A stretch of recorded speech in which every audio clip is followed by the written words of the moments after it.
سلام، به آشپزخونه خودتون خوش اومدی. امروز قراره یه غذای فوق العاده خوشمزه، ساده و سریع با هم درست کنیم. موادی که لازم داریم، البته اینو بگم که این موادی که من اینجا گذاشتم چیزایی بود که توی یخچال داشتم. شما میتونید مرغ بذارید، قارچ بذارید. من چون نداشتم، فقط عجلی به خاطر اینکه شام نداشتیم و مجبور شدم با چیزایی که توی یخچال دارم درست کنم. ژامبون، پنیر پیتزا، سیب زمینی و فلفل دلمه که میگم میتونین از مرغ استفاده کنین، قارچ استفاده کنین یا هر چیزی که دوست دارین میتونین استفاده کنین. ادویه هم که به دلخواهه میتونین هر چیزی که برای پیتزا میزنین استفاده کنین. واقعیتش من این اولین بار وقتی که مهمون داشتم و پیتزا درست کرده بودم، موادش اضافه اومده بود، این غذا رو با موادی که اضافه اومده بود درست کردم. بیشتر از اون پیتزا حتی خوششون اومد. به همین دلیلم قراره امشب دوباره درستش کنم. بریم با هم یه غذای خوشمزه و سریع درست کنیم. اولین کاری که میکنیم، من سیب زمینی رو جداگونه سرخ کردم.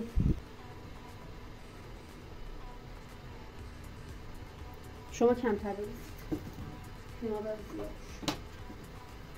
روغنمون که گرم شد، ژامبونمون رو می‌ریزیم، یه تفت میدیم از خامی در بیاد.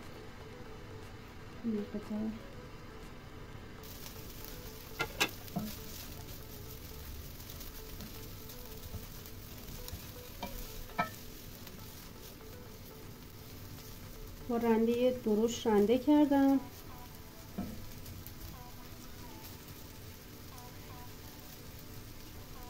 اگر اینکه پسته توی ژامبون ببینید.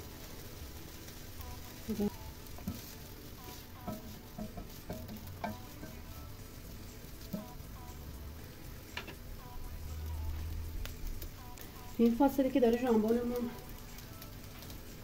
حرارت میبینه، یه چایی هم دم کنیم.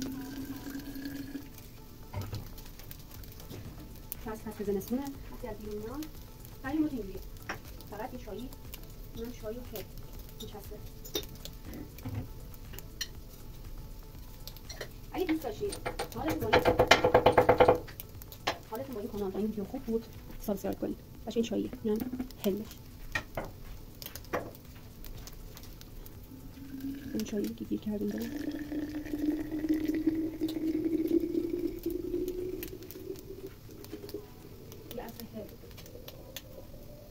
خب من فلفل دلمه رو میریزم.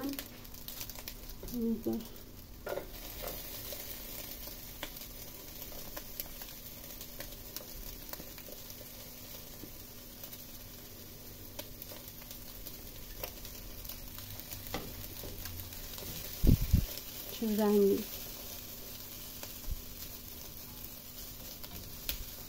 زیاد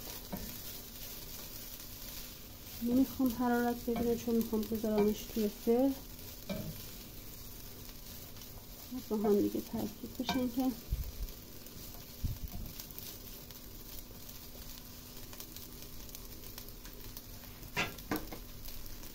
این مقدار روغن میزنم خیلی کم.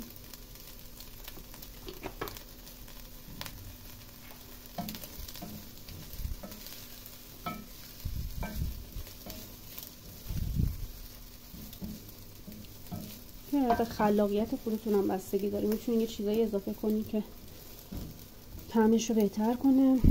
من همسرم آبیشن دوست نداره ولی آبیشن هم میتونید بزنید. به نظرم یه مقدار سیرم شاید طعمش رو. خب سیب زمینی هم اضافه میکنم.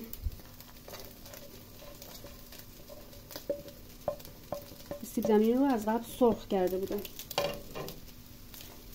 ادویه توی سیب زمینی یه مقدار زدم، ولی دیگه خود ژامبونم که داره، ولی یه مقدار باز ادویه میزنم. این ادویه رو گرفتم، فکر میکنم ادویه مخلوط بود، ولی فکر میکنم فقط فلفل انقدر میکنم.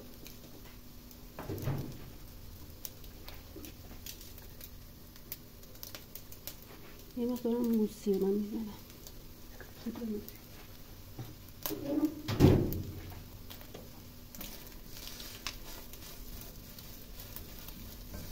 خب یه ذره پنیر پیتزا بهش میزنم که کوچولو کافیه، چون قراره یه نون بهش خاموش میکنم.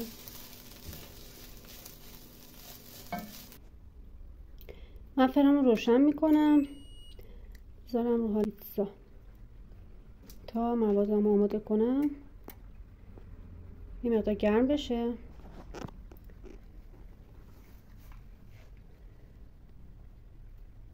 فرمو روشن کردم، گذاشتم روی پیتزا تا گرم بشه من موادم آماده کنم. و اما بخش هیجان انگیز این غذامون، یه دونه نون لواش برمی‌داریم. این پیتزا من درستش میکنم، اونجوری که شما هر جور دوست دارین. یه مقدار سس،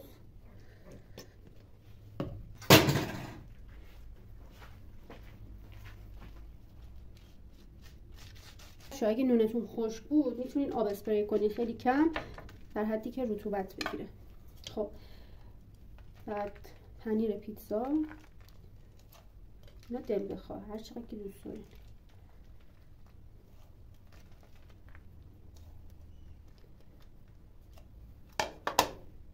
بعد از موادمونم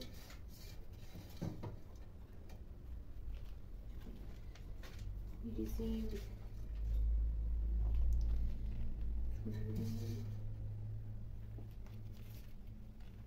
خب پخشش کنید که رولش میکنیم.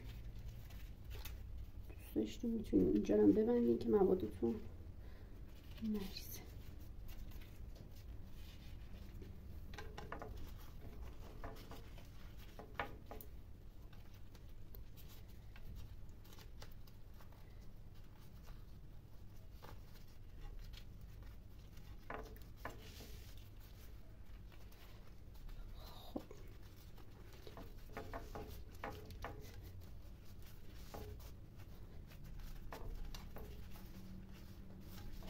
سینی فرتون رو چرب کنیم.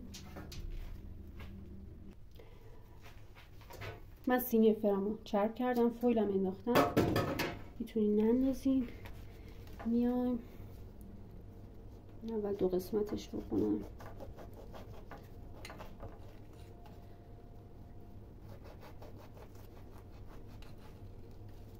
میتونین کوچیکترشون هم بکنین. فکر میکنم همینقدر کافیه.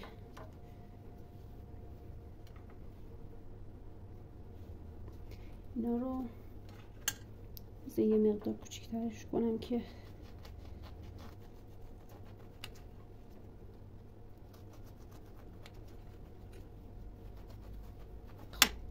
میچینیم توی سینی فرمون.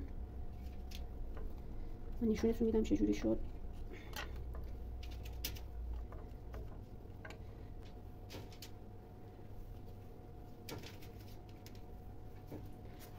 به همین صورت شما تمام موادتون رو بچینین، بریزین، رول کنین، بعد بچینین توی سینی فرتون. یه مقدار از پنیرم روشون بریزین. داخلشون ریختم زیاد من نمیریزم. 3 تا نون لواش بردین. من برشاشو بعضیاشون رو بزرگتر زدم، این که شبیه شیرینی دانمارکی شد. امیدوارم همونی بشه که میخوام. الان میبرم میذارم توی فرن 140 17 دقیقه. حرارتش هم از بالا هم از پایین. 17 دقیقه‌مون گذشت. من دوباره دماش رو روی 200 گذاشتم با 10 دقیقه دیگه که بمونه قشنگ طلایی بشه. هنوز نرمه. 10 دقیقه بمونه برداریم. آقای حسین آقا این موقع